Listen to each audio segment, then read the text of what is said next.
गोली चला दी है एक दूसरे पे। एक जो घायल व्यक्ति था उसकी मृत्यु हो गई है।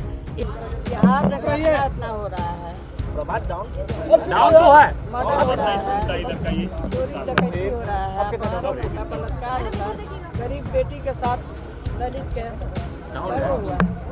जब इनके पति की सरकार आई तो बाद में इन्हीं को बता दिया, बेटे अरे बैठो ना, काहे ना बोल रहे। आज तक कभी किसी को कुछ किया था? अरे आज तक एक काम किया था। सब चौधरी लेते हैं। इतना ज्यादा झगड़ा होता रहता था हिंदू मुस्लिम का, सब चीज होगा, छोड़ा न थोड़ा कुछ ही मालूम है। अरे आप क्या थे? अरे कौची के लिए मुख्यमंत्री बने? आपके पति का सस्पेंशन हुआ तब बन गए, कौन चीज है? अरे घर में क्या आदमी गना हो रहा है, कोई मतलब है सबका? भागलपुर ही नहीं, आए दिन घटनाएं घट रही है और आप लोग के माध्यम से मैंने पहले भी कहा था कि बिहार बढ़ते अपराध को बिहार सरकार रोकने में विफल रही है और माननीय मुख्यमंत्री की तबीयत ठीक नहीं रह रही है, क्योंकि इनकी तबीयत खराब कराने में 2, 4, 5, 6 वो लोग हैं जो उनके आजू बाजू में रहते हैं और वो लोग सप्लाई क्या क्या करते हैं दुनिया जानती है। मेरे बेटे का किडनैपिंग हुआ था 2005 में और बेटे के किडनैपिंग में राजद का एक बड़ा नेता हमसे फिरौती मांगने के लिए आया था। बिहार में आपराधिक घटनाएं अब आम सी लगने लगी हैं। हर दिन कहीं न कहीं किसी न किसी जिले में कोई न कोई हत्या या लूट की खबर सामने आ रही है। गुरुवार को भी भागलपुर में पारिवारिक के विवाद में केंद्रीय गृह राज्य मंत्री नित्यानंद राय के भांजे विश्वजीत आनंद की हत्या हो गई। विश्वजीत को उसके सगे भाई जयजीत आनंद ने ही गोली मारी। भाइयों के झगड़े में उनकी मां भी घायल हुई हैं। हालांकि ये मामला घरेलू विवाद का है। झगड़ा 2 भाइयों के बीच था, लेकिन नित्यानंद राय के रिश्तेदारों का मामला था, इसलिए बिहार की राजनीति में बड़ा इशू बन गया। विधानसभा में भी इसकी गूंज सुनाई दी। इसी चक्कर में गुरुवार को एक बार फिर मुख्यमंत्री नीतीश कुमार और राबड़ी देवी के बीच नोकझोंक हुई। नीतीश कुमार ने फिर एक बार राबड़ी देवी पर कमेंट किए। आरजेडी और कांग्रेस के नेताओं ने इस मर्डर केस को बिहार की कानून व्यवस्था से जोड़ा। राबड़ी देवी ने कहा कि होली के बाद बिहार में खून बह रहा है। एक हफ्ते में 22 मर्डर हो गए हैं। सरकार की तरफ से मंत्री अशोक चौधरी ने राबड़ी देवी को 2005 से पहले का वक्त याद दिला दिया। लेकिन सवाल ये है कि क्या वाकई में बिहार में कानून का खौफ खत्म हो गया है? लोगों को हथियार इतनी आसानी से कैसे मिल रहे हैं कि बात बात पर लोग फायरिंग कर रहे हैं? पुलिस और सरकार क्या कर रही है? आखिर नीतीश बार बार राबड़ी देवी पर हमले क्यों करते हैं? इन सारे सवालों के जवाब आपको देंगे, लेकिन पहले आपको बता दें कि भागलपुर में क्या हुआ। दरअसल भागलपुर के जगतपुर गांव में केंद्रीय राज्य मंत्री नित्यानंद राय की बहन का परिवार रहता है। उनके 2 भांजे हैं, विश्वजीत आनंद और जयजीत आनंद। दोनों भाइयों के बीच पारिवारिक विवाद चल रहा था। गुरुवार की सुबह घर के बाहर लगे हैंडपंप से पानी भरने को लेकर झगड़ा शुरू हुआ। बात हाथापाई तक पहुंच गई। बात इतनी ज्यादा बिगड़ गई कि दोनों भाइयों ने पिस्तौल निकाल ली। जयजीत ने विश्वजीत पर फायर कर दिया। विश्वजीत ने भी फायरिंग कर दी। दोनों भाई घायल हो गए। मां बीच बचाव करने आई तो मां को भी गोली लग गई। फायरिंग के कारण गांव में हड़कंप मच गया। गांव वालों ने पुलिस को इन्फॉर्म किया तो पुलिस ने दोनों भाइयों को और उनकी मां को हॉस्पिटल में भर्ती कराया। इलाज के दौरान विश्वजीत आनंद की मौत हो गई। इधर जयजीत की भी हालत गंभीर है, उसे पटना रेफर किया गया है। इधर फॉरेंसिक टीम मौके पर पहुंची और सबूत इकट्ठे किए, लेकिन सबसे हैरानी की बात है कि जिन हथियारों से फायरिंग की गई वो मौके वारदात से गायब हैं। वो हथियार पुलिस के हाथ नहीं लगे। यहाँ आपको बता दें, चूंकि जयजीत पर आर्म्स एक्ट के तहत पहले से ही एक केस दर्ज है, इसलिए पुलिस इस बात की भी तहकीकात कर रही है कि फायरिंग में इस्तेमाल की गई बंदूकें लाइसेंसी थी या नहीं। इधर नवगछिया की एसपी प्रेरणा कुमार ने बताया कि फायरिंग में इस्तेमाल की गई बंदूकें गैर कानूनी थीं। आज सूचना प्राप्त हुई कि परबत्ता में जगतपुर गांव में 2 भाइयों में आपस में गोली चला दी है एक दूसरे पे। तो उसके बाद तुरंत ही एसएचओ को जैसी सूचना प्राप्त हुई, एसएचओ परबत्ता स्थल पे पहुंचे और बॉडीज़ जो हैं, जो दोनों जिनको गोली लगी थी घायल आदमी, उनको तुरंत ही हॉस्पिटल ले जाया गया था। और सूचना पर तुरंत ही एसडीपीओ भी हॉस्पिटल पहुंचे, एसएचओ भी वहां हॉस्पिटल में थे, जहां पर हॉस्पिटल से सूचना प्राप्त हुई कि एक अब एक जो घायल व्यक्ति था उसकी मृत्यु हो गई है, एक अभी इलाजरत है। और इसी में ही जब ये झगड़ा फसाद हो रहा था तो जो दोनों भाई हैं उनकी जो माता हैं वो भी बीच में आई और उनके भी हाथ में गोली लगने की सूचना है, उनको भी हॉस्पिटल में इलाजरत हैं। तो जिसको गोली लगी है, जो मृत्यु हो गई है, उसका पोस्टमार्टम अभी कराया जा रहा है, बॉडी को भेज दिया गया है। और सूचना पे मैं भी स्वयं घटनास्थल पर आई हूँ। हमने इसका निरीक्षण किया है तो प्रथम दृष्टि यही आ रहा है कि नल को लेकर दोनों के बीच में झगड़ा फसाद हुआ, जिसमें वो बात इतनी बढ़ गई कि दोनों को एक दूसरे को गोली मारी, जिसमें एक की मृत्यु हो गई और एक अभी इलाजरत है। की घटना है? देखिए, दोनों भाई हैं, एक है विश्वजीत और एक है जयजीत। दोनों भाइयों में जयजीत बड़ा भाई है जबकि विश्वजीत छोटा था। दोनों भाइयों के बीच झगड़ा पुराना था। गांव वालों की माने तो जमीन को लेकर दोनों भाइयों में विवाद पुराना था। पहले भी कई बार दोनों भाइयों के बीच मारपीट हो चुकी थी। हालांकि जयजीत के पिता रघुनंदन यादव ने भाइयों के बीच पुराने झगड़े की बात को गलत बताया। उन्होंने कहा कि दोनों भाइयों के बीच बंटवारा हो चुका था, इसलिए जमीन को लेकर कोई विवाद नहीं है। कल रात झगड़ा पानी को लेकर हुआ, लेकिन थोड़ी देर बाद झगड़ा शांत हो गया था। लेकिन आज सुबह फिर से पानी को लेकर नोकझोंक हुई। फायरिंग की आवाज सुनकर वो घर से बाहर आए तो देखा दोनों भाइयों को गोली लगी है और दोनों अचेत पड़े हुए हैं। मैं दोनों भाई में क्या हुआ वो तो हम नहीं देख सके, लेकिन गोली का आवाज जब हुआ तो हम घर से निकले तो दोनों भाई दोनों में उलझा हुआ था।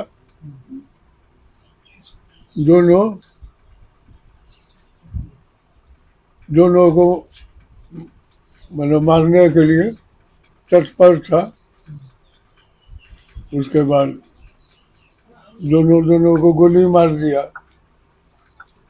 अरे वही पानी के लिए हुआ था औरत लोगों में, उसके बाद चला या मर्दना में। जमीन का कोई नहीं, जमीन उमीन का कोई बात नहीं, बंटवारा उटवारा का कोई बात नहीं है। सब कुछ हो गया था। जून में हम लोग घर छोड़ते, घर उसी के हिस्सा में पड़ा है, विश्वजीत आनंद के हिस्सा में। वो अपना जो होता करता, पहले चला या कौन पाछे चले या उतना हम थोड़ो देख सके। दोनों के पास क्या था? कौन थे? बड़ा या छोटा? छोटा। आए घर तो हमारा फोन बिजी था तो वाइफ को फोन गया, बोला कहाँ से हो, कल की कैसे हो, तो मरोने की हो ले कथिल खाने से, कल के जमाए बाबू गोली मारी दिल खाओ सीना में गोली लगी गलस में।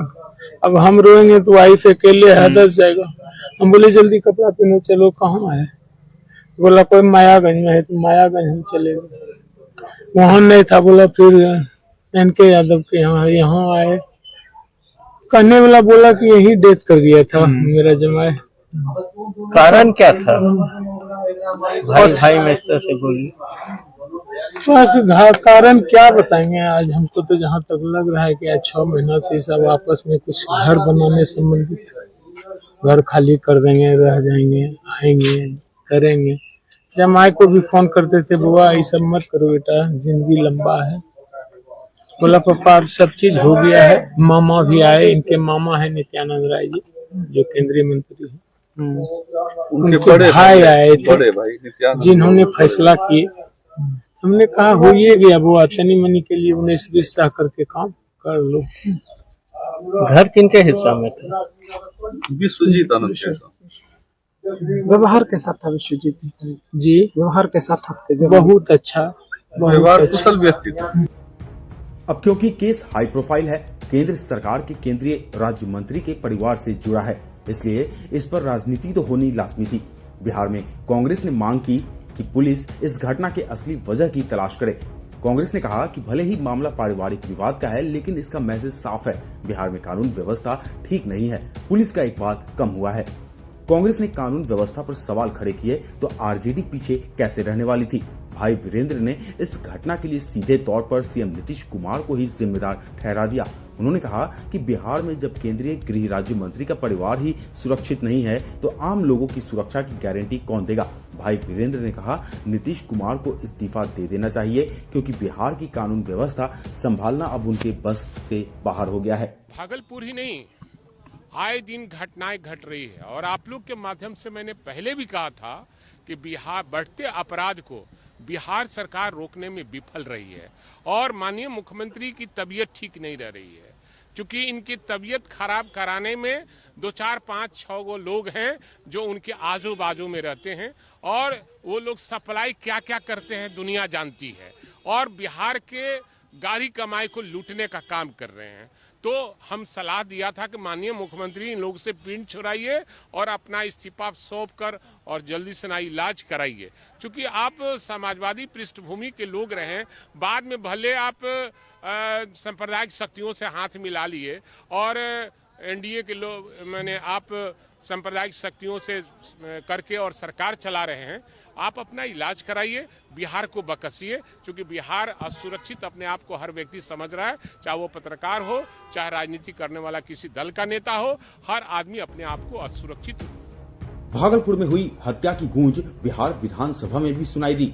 राबड़ी देवी ने सदन के अंदर कानून व्यवस्था का मुद्दा उठाया तो नीतीश कुमार भड़क गए। नीतीश कुमार ने एक बार फिर से राबड़ी देवी पर पर्सनल अटैक किए। विधान परिषद की कार्रवाई शुरू होते ही आरजेडी के एमएलसी वेल में आ गए, जबरदस्त नारेबाजी होने लगी। राबड़ी देवी ने सरकार पर गंभीर आरोप लगाए तो नीतीश कुमार खड़े हो गए। नीतीश कुमार ने कहा कि एक घटना हुई है जो कि आपसी झगड़े की वजह से हुई है, पुलिस घटना की जांच कर रही है। नीतीश कुमार ने कहा कि दूसरे मामलों में भी एक्शन हुआ है। इसके बाद नीतीश कुमार ने राबड़ी देवी को लालू यादव के जमाने की याद दिलाई तो राबड़ी देवी ने इसका विरोध किया तो नीतीश कुमार इससे झल्लाकर राबड़ी देवी पर एक पर्सनल कमेंट कर दिया। मेरा मांग है महोदय, मैं आग्रह करूंगा कि कृपा करके बैठ जाइए और उसके लिए यहाँ बोलने की क्या, कहीं पर किसी की हत्या हुई है, निश्चित रूप से उसकी जांच और देखेगा कि कौन गड़बड़ करता है। पहले कुछ हुआ है, हो रहा, हम तो आज ही पूछेंगे कि कितना देर हुआ है। और आप समझ लीजिए, एक एक चीज के बारे में हम लोग जानकारी सुनिए, आप सुन लीजिए, बैठिए और अपना चीज जान लीजिए। जब इनके पति की सरकार आई तो बाद में इन्हीं को बता दिया, बेटे अरे बैठो ना, काहे ना बोल रहे। आज तक कभी किसी को कुछ किया था? अरे आज तक एक काम किया था? सब चौधरी लेते हैं। कितना ज्यादा झगड़ा होता रहता था हिंदू मुस्लिम का, और लोग कितना बजाते रहते थे, कोई काम किया था? ये सब काम हम लोगों ने किया है, इसलिए सब बोलने का कोई मतलब नहीं है। इन लोगों के बोलने का कोई मतलब नहीं है। बैठिए, यहाँ पर सारी चीज है और आप लोग तो आज तक कोई काम किए ही नहीं है और अब ये हो रहा, 19 साल से सारा काम हो रहा है, तो आप लोग तो ऐसे ही बोल रहे हैं। यहाँ बोल करके चाहते हैं पब्लिसिटी होने का, तो ये सब जानता है, लोग तो बता दिया है। अरे आज तक कोई काम आप लोग नहीं किए हैं, किसी को बचाए नहीं है। कितना ज्यादा होता था, कितना ज्यादा हिंदू मुस्लिम झगड़ा होते रहता था, क्या कोई काम किया?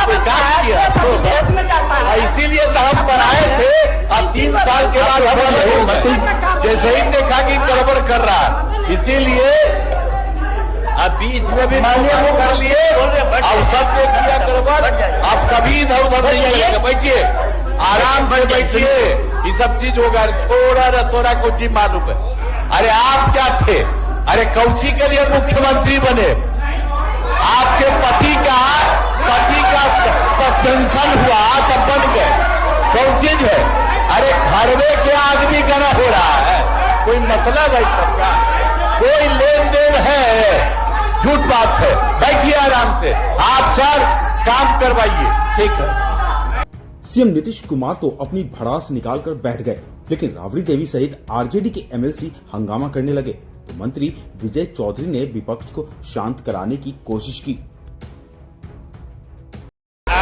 जब जब मुख्यमंत्री महोदय ने स्वयं कह दिया कि जो भी अपराधी होगा, जिस घटना की जिक्र सिद्दीकी साहब ने की है कि अपने से मुख्यमंत्री जी ने सदन को कहा है कि इसकी जांच कराएंगे, जो भी अपराधी होगा किसी सूरत में बख्शा नहीं जाएगा। इसके बाद क्या कहना है, इसके बाद क्या बचता है?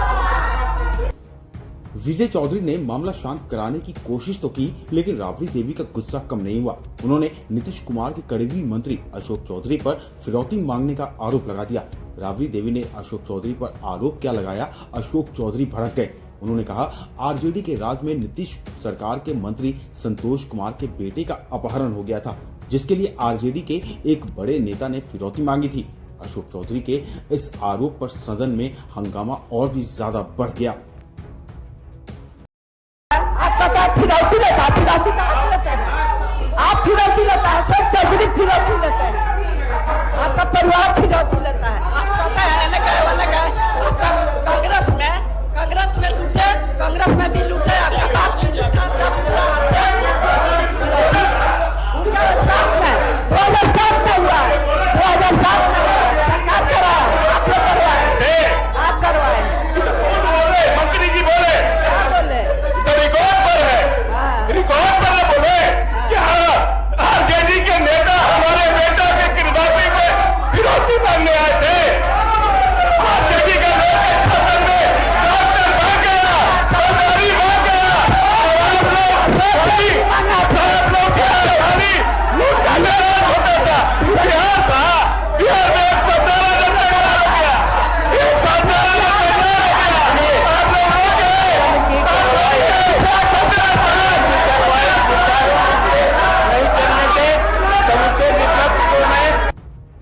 सदन में हंगामे के बाद सदन से बाहर आकर राबड़ी देवी ने कहा कि अशोक चौधरी ने जिस किडनैपिंग का मुद्दा उठाया था वो 2007 का मामला है। उस वक्त बिहार में नीतीश कुमार की सरकार थी। राबड़ी देवी ने लगे हाथों बीजेपी को भी लपेट लिया। राबड़ी देवी ने कहा कि बिहार में जो अचानक क्राइम का ग्राफ बढ़ा है वो बीजेपी की साजिश है। बीजेपी चुनाव से पहले नीतीश कुमार को बदनाम करना चाहती है। बिहार में इतना हो रहा है, डाउन तो है, मर्डर हो रहा है, चोरी डकैती हो रहा है, बलात्कार होता है, गरीब बेटी के साथ दलित के हुआ, दलित बेटी के साथ, छोटा बेटी के साथ, ये सब सवाल उठाने पर बोलने नहीं देता है सरकार, लोग बोलने नहीं देता है। जो बैठता है सदन, इस पर तो आवाज हम लोग उठाएंगे ना। बिहार के जनता का सवाल है ना, तो बिहार के जनता का सवाल नहीं उठाए तो किसको उठाए? जो घटना होता है वो घटना पर चर्चा करेंगे, बोलेंगे। मुख्यमंत्री ने बोले कि आपका पति हमें क्या आप किए हैं, तो सब काम हम लोग के लिए, सब काम हम किए हैं। कोई को जिला बनाए हैं, मुख्यमंत्री बताए, कोई को ब्लॉक बनाए हैं, कोई को प्रखंड बनाए हैं, कोई को फैक्ट्री लाए। रेल मंत्री थे, काहे ने लाए फैक्ट्री? लालू प्रसाद 3-3 4-4 को फैक्ट्री देने का काम किए। आज वही देश आज दुनिया में चक्का डब्बा बन के जाता है। अशोक चौधरी आप पे पूरा बोलने लगे कि छोड़िए ना, अशोक तो फालतू के हैं। अशोक चौधरी मैडम नित्यानंद राय कोई के हत्या हो गई है। चुप रहिए ना, हत्या हुआ आपस में सब दोनों भाई किया है हत्या, भाई दूसरा थोड़ी मारा है। ईडी से जो पूछताछ हुई उसमें क्या हुआ? अब ईडी से जाके पूछिए ना, क्या पूछा, क्या हम जवाब दिए। ईडी से नहीं पूछिएगा, क्या नीतीश कुमार से पूछिए, प्रधानमंत्री से पूछिए, बीजेपी के लोग से पूछिए, क्या पूछा। पर अशोक चौधरी मैडम आप पे बार बार भड़क जाते हैं, बार भड़क जाते हैं। हम बोलते हैं सही बात तो इसीलिए भड़क जाते हैं। बिहार आ रहे हैं, अब चुनाव आता है तो ये लोग के शुरू हो जाता है। इतना हत्या हो रहा है, उस पर चर्चा नहीं है, और उसमें हम लोग चर्चा नहीं करेंगे। 17 महीना में बीजेपी अलग था नीतीश कुमार से, तो कितना हंगामा रोज दिन करता था लोग, जेल में जा कर रोज खड़ा। हम लोग कहाँ खड़ा हो रहे हैं? हम तो सरकार का सहयोग करते हैं। हम लोग सरकार सबको बात सुने, सब विषय पर बोले, जवाब दे, तो सरकार भाग रही है। मैम संतोष सिंह ने आरोप लगाया कि राजद के राज में अपहरण हुआ था मेरे बेटे का और फिरौती मांगने राजद के लोग आए थे। 2017 में हुआ था उनका बेटा के, 2017 बोले ना, 2007 2007 में हमारा सरकार था। 2005 में हमारा सरकार खत्म हो गया था, 6 महीने खत्म हो गया था सरकार हमारा। तो का कौन राजद के कौन लोग था? वही लोग करवाता है, वही लोग राजद के आरोप लगाता है। सरकार करवाती है, बीजेपी के लोग करवाता है नीतीश कुमार के बदनाम करने के लिए। ये इतना मर्डर, हत्या, लूट जो हो रहा है, अपहरण हो रहा है। नित्यानंद राय के घर पर चुनाव से पहले अगर नीतीश कुमार आते हैं तो आप लोग स्वागत कीजिएगा? चुनाव से पहले अगर नीतीश कुमार आप लोग के साथ आते हैं तो स्वागत कीजिएगा? उनका बात उन्हीं से पूछिएगा, हमसे मत पूछिए।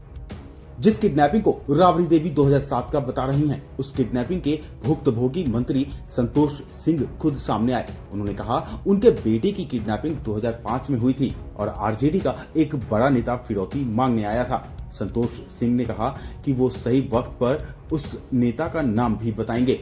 संतोष सिंह ने कहा कि नित्यानंद राय के भांजे का मामला पारिवारिक विवाद का है, इसे राजनीतिक मुद्दा बनाना गलत होगा।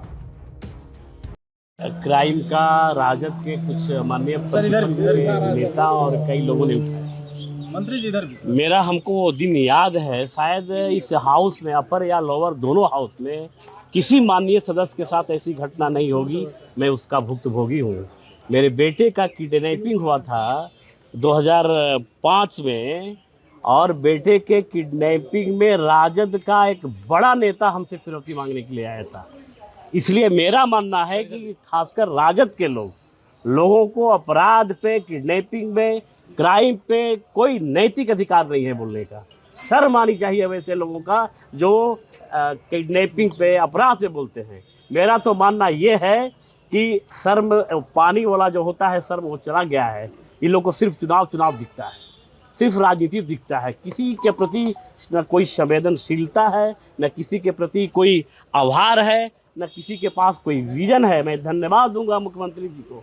उस समय मुख्यमंत्री थे और हमसे जो उन्होंने कहा, और उस समय डीएसपी थे अमर बाबू, सीटीएसपी थे राजेश बाबू, हमको याद है अभी। और उन्होंने जाके मुख्यमंत्री से कहा कि ऐसा ऐसा है और एक राजद का बड़ा नेता फिरौती मांग रहा है। मेरे घर पे आया था फिरौती मांगने के लिए और मुख्यमंत्री ने कहा घबराओ नहीं, तुम्हारा बेटा सकुशल आएगा। मैं धन्यवाद दूंगा। ये सुशासन की सरकार है, ये जीरो टॉलरेंस की सरकार है और इस घटना से राजद को कोई नैतिक अधिकार नहीं है कि वो क्राइम पे बोले, अपराध पे बोले। वो भी बता देंगे, पहले तो कंटेम्प्ट तो करे, ये बताए तो अगर हिम्मत है राजद के कुनबा में, चाहे वो बड़ा हो या छोटा हो या कोई नेता हो, इस पे तो चैलेंज तो करे। मेरे पास एफआईआर के भी कॉपी है, फिरौती मांगने वाला का भी नाम है और जो आया था वो अभी जिंदा है, मरा नहीं है। बता देंगे, समय आ गया तो अभी बता देंगे।